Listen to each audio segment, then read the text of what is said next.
রুমি দিদি, এতক্ষণ বউ তো কথা বললে, এবে মু তমকু কতগুলো কথা বলবো, আর সেই কথাগুলো তমে পটে দাঁড়িয়ে শুনতে হবে।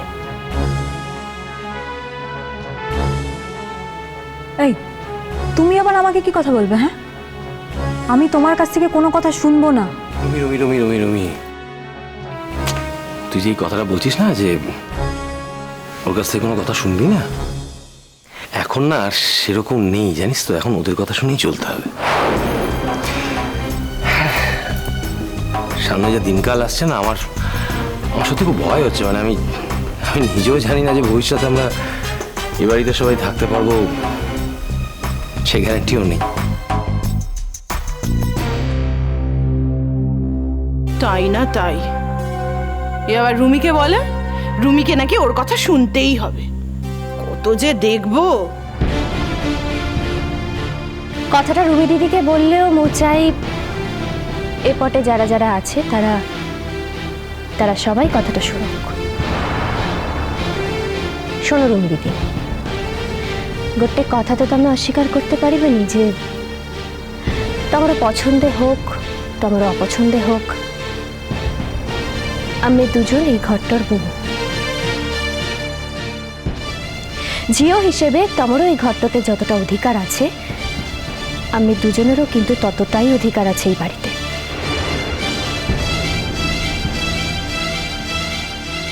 আর আজকাল জানো তো,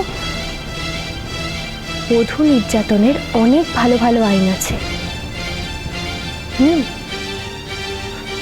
তোমারও সম্মানের জন্য, এই ঘরটার সম্মানের জন্য আমি হয়তো সেই আইনকে কাজে লাগাতে চাইছি না, কিন্তু তার মানে কিন্তু এটা নয় যে কোনো সেদিন আমি সেই আইন কাজে লাগাবো নি।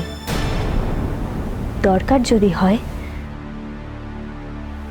তাহলে কিন্তু আমরাও সেই আইন কাজে লাগাবো। আরেকটা কথা, এরপর থেকে আমি সঙ্গরে এমনি কুকুর বিড়ালের মতো ব্যবহার করবে না। আমি এরপর যদি তোমার এতেই রাগ, তাহলে আমাদের কাছ থেকে সার্ভিস নেওয়ার সময় রাগ হয় না? কি মনে করো আমরা দুজন এই বাড়ির কাজের লোক? আমাদের শিক্ষা, ভদ্রতা, সৌজন্য বোধ আছে বলে আমরা নিজের ইচ্ছে সমস্ত কাজের ভার নিজের কাঁধে তুলে নিয়েছি।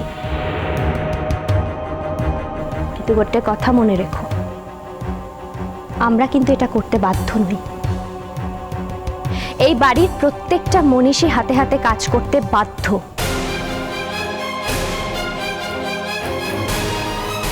তুমি তো তোমারও প্রয়োজনের মতে রাখুনি রুমি দিদি, যে মু নিজে থেকে তোমারও জল ভরে 4 বেলা দিয়ে আসবো, তোমার জন্য স্পেশাল রান্না বান্না করে দেব। এইটি তুমি মোর পাখরে ফেভার নিচ্ছ। আর যখন কেউ কারোর কাছ থেকে ফেভার নেয় না, তখন তাকেই মাথাটা নোয়াতে হয়। যে ফেভার দিচ্ছে মাথা নোয়ানোর দায় কিন্তু তার নয়। ও রুমি দিদি ভাই, তোমরা নিজেরাই কথা শোনার ব্যবস্থা করে নিলে, আমাদের আর কিছু করার নেই কো। বলবোটাই বা কি, ও যা বলেছে তো ঠিকই বলেছে। তোমরা ওদের সেবা যত্ন নেবে, ওরা রান্না করলে তবে তোমরা খাবে, ঘরে ঘরে চা জল সব পৌঁছে দিতে হবে। কেন করবে গো, কেন করবে? ওরা না চাইলে কোনো কাজ ওদের দিয়ে তুমি করাতে পারো না।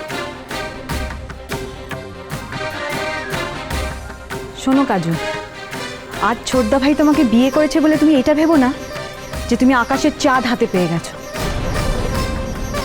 চাঁদ কিন্তু খুব অস্থির হয় জানো তো, রাত পোহালেই তাকে আর দেখা যায় না। তো তুমি যাকে তোমার হাতের চাঁদ বলে ভাবছো, সেও যে রাত পোহালে তোমার কাছে থাকবে সেটা কিন্তু তুমি ভেবো না। থাকবে, ওর চাঁদ ওর কাছেই থাকবে, রাতের বেলাও থাকবে, রাত পোহালেও থাকবে। শুধু অন্যরা তাকে দেখতে পাবে না, যার দেখা সে ঠিকই দেখতে পাবে। আর তেমন কোনো যদি সম্ভাবনা তৈরিও হয়, তুমি চিন্তা করো না রুমি, আমি আছি তো। আমি বুক দিয়ে কাজলকে আগলাবো। আমার জীবনটা তো শূন্য হয়ে গেছে রুমি, আমি কাজলের জীবনটাকে পূর্ণ করে রাখবো সব সময়, বুঝলে?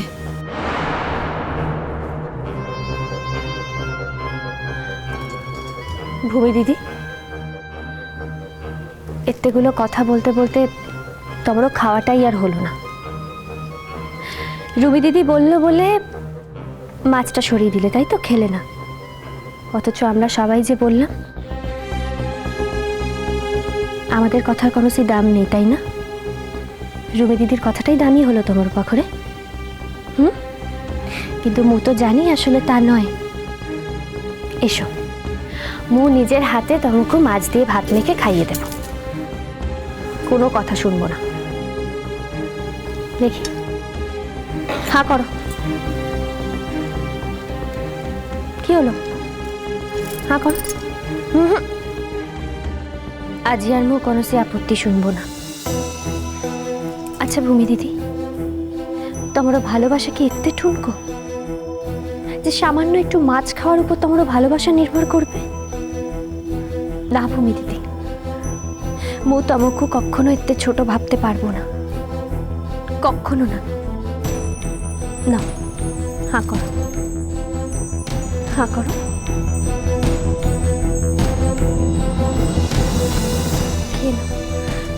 কান্না নয়।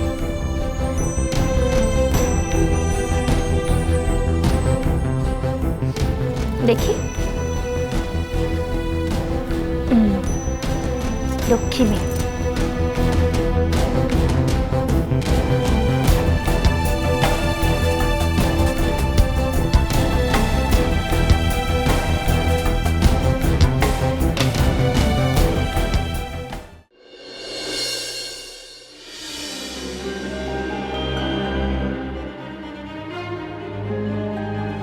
স্যার, একটা চিঠি আছে, একটু সই করে নিতে হবে।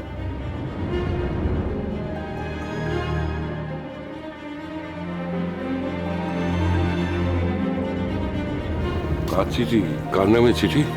কুরিয়ার আছে স্যার। শঙ্কমালা পানিগ্রাহী কি এই বাড়িতেই থাকেন? হ্যাঁ, থাকেন বই কি। কাজল, ও কাজল, কাজল। কি হয়েছে? কি হয়েছে? কি এত কাজ কর কেন? এই তো সবে রান্না করে কাছের ওপরে গেছে, এখন সে আসতে পারবে নি, আর এক কাপ চাও তোমাকে দিতে পারবে নি। যা বলে আমাকে বলতে হবে। এক হয়েছে, সারাদিন বাড়িতে বসতে হবে, ঘন্টা ঘন্টা চা চাইবে। হবে নি। কথাটা পুরোটা না শুনিয়ে আগে থেকে কথা বলো কেন? আমি জানি এই বাড়িতে আমার চায়ের উপর নজর দেবার হাজারটা লোক আছে। কাজলের চিঠি এসেছে, কাজলকে ডাকো।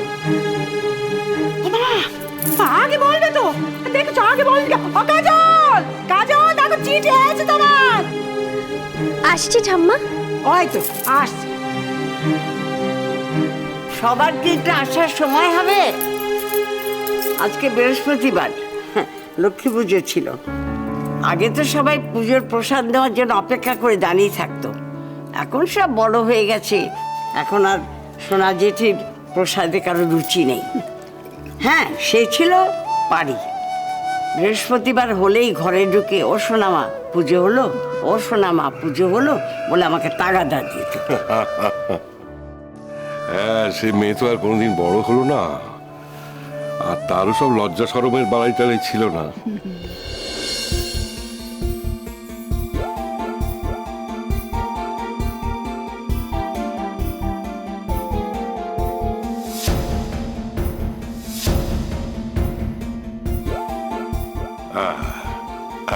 ওই তো সব ছেলে মেয়েরা এসে গেছে, তোমার আর আক্ষেপ করার কিছু নেই বৌদি। তো একটা কথা, পারি না থাক, পারির বাবা তো আছে, আর তার নোরা তো পারি থেকে কিছু কম নয়। সত্যি, এই প্রসাদটা সবাইকে দিয়ে দে, আর বলবি প্রসাদ নিয়ে যেন হাত ধুয়ে ফেলে।